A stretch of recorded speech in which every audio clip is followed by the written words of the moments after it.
সামাজিক সাংস্কৃতিক অনুষ্ঠান দীপক সংঘৰ সংবাদমেল দীপক সংঘৰ নৱনিৰ্মিত ভৱন আনুষ্ঠানিকভাৱে উদ্বোধন সন্দৰ্ভত এই সংবাদমেল 1960 চনতে প্ৰতিষ্ঠা হোৱা দীপক সংঘৰ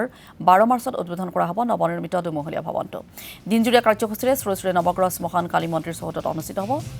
ভৱনটোৰ উদ্বোধনী অনুষ্ঠানত উপস্থিত থাকিব ৰাজ্যৰ কেইবাগৰাকীও বিশিষ্ট শিল্পী উক্ত অনুষ্ঠানটোত ৰাইজৰ উপস্থিতি আৰু সহায় সহযোগিতা কামনা দীপক সংঘৰ সভাপতি সম্পাদক প্ৰমুখীয়া সদস্যসকলৰ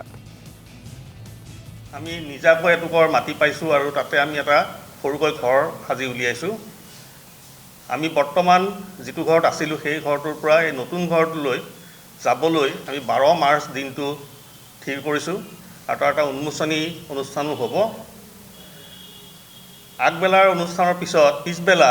আমি এটা অভ্যৰ্থনা অনুষ্ঠানৰ আয়োজন কৰিছোঁ তাত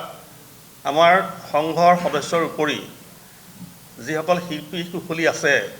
আৰু যিসকল আমাৰ শুভাকাংক্ষী আছে সকলোকে আমি নিমন্ত্ৰণ জনাইছোঁ